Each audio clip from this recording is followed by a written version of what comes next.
Now question number 31 देखिए। ये question दे रखा है हमें इंटीग्रेशन से और इसको हमें इंटीग्रेट करना है।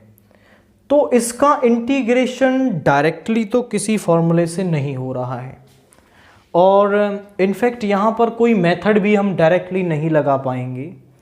तो यहाँ पर हम एक सब्स्टिट्यूशन कर सकते हैं। इस रूट एक्स को यदि मैं सब्स्टिट्यूट कर दूं तो इसका डिफरेंशिएशन होता है 1/2 रूट एक्स। तो ये टर्म आपकी चेंज हो जाएगी और फिर इसका इंटीग्रेशन हो सकता है। तो फिर हम यहां पर पुट कर रहे हैं रूट एक्स को t, तो 1/2 root X dx is equal to dt। हमें चाहिए केवल 1/रूट एक्स dx, तो 2 को इस तरफ ले जाओ।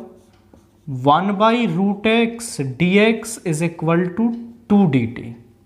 तो इस 1/रूट एक्स और dx की जगह हम 2 dt रख देंगे। यहां पे आ गया 2 dt ओवर, ये टर्म तो गई यहां से, यहां बचा t+1 इंटू t+2। 2 को बाहर ले लो यहां से, 1 ओवर t+1 इंटू t+2। देखिए ये क्वेश्चन तो पार्शियल फ्रैक्शन का है, बट इतने से क्वेश्चन में आपको पार्शियल फ्रैक्शन लगाने की ज़रूरत नहीं है।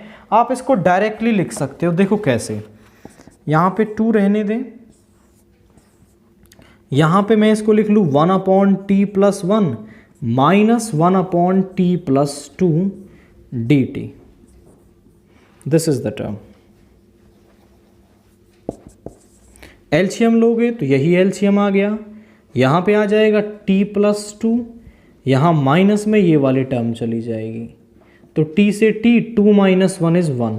तो इस टर्म को हम ऐसे लिख सकते हैं, यहाँ पर ऐसे लिख देंगे इसको और फिर इसका इंटीग्रेशन करेंगे तो 1/t+1 का हो जाएगा log t+1 और t+1 का डिफरेंशिएशन होगा 1 माइनस log t+2 और t+2 का भी डिफरेंशिएशन होगा 1 नीचे आपका।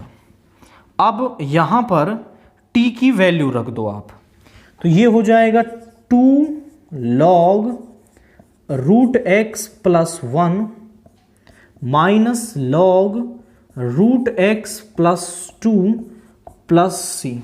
ये क्या है हमारा, ये रूट एक t की वैल्यू रख दी हमने। अब फॉर्मूला लगाएंगे log m minus log n किसके बराबर होता है, log m/n के।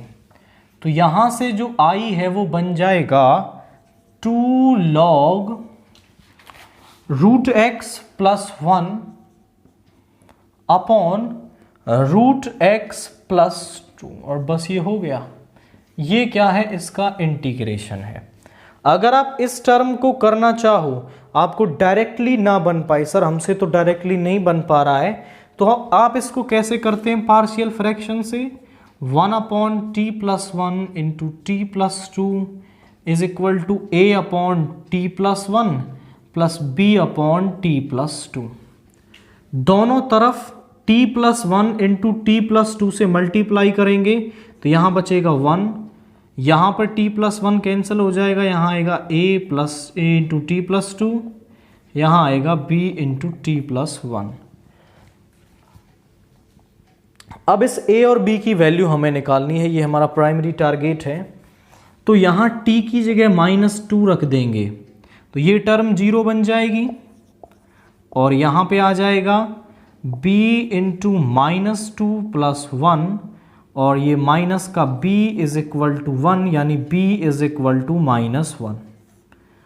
और a निकालना है तो t को -1 रख दो। ये क्या है, एक्चुअली में ये एक वैदिक मेथड है जिससे अगर फैक्टर्स की फॉर्म में टर्म दे रखी हैं, जैसे t+2 है, इसको 0 के बराबर ले जाओ, t की वैल्यू आ गई -2, तो ये -2 पर 0 हो जाएगा। एक बार इसको 0 बनाओ, एक बार इसको 0 बनाओ, तो a b की वैल्यू हमें इजीली मिल जाती है। तो जब t को -1 रखेंगे तो ये 0 बन जाएगा, -1 + 2 × a = 1, यानी a की वैल्यू क्या आ गई, 1 आ गई। मतलब यहाँ वैल्यूज रख दें आप 1/t + 1 × t + 2 = 1/t + 1, b की वैल्यू है -1/t + 2। आप देखो तो इस टर्म को, इस वाली टर्म को मैंने यही लिखा है 1/t + 1 -1/t + 2। आपके अगर डायरेक्टली ये दिमाग में नहीं आ रहा है तो आप इसमें पार्शियल फ्रैक्शन का यूज करें। मुझे ये डायरेक्टली दिख रहा था और बाय प्रैक्टिस ये आपको भी दिख जाएगा। जब आप 2-4 क्वेश्चन इसके करोगे तो ऐसी सिंपलर टर्म्स आप डायरेक्टली लिख सकते हो। तो यहां से ऐसा लिख दिया, इंटीग्रेशन कर दिया। अब यहां पर जो इंटीग्रेशन है वो इसी मेथड से करना है, कोई चेंज नहीं है। तो बस इस तरीके से आप इस क्वेश्चन को कर सकते हैं।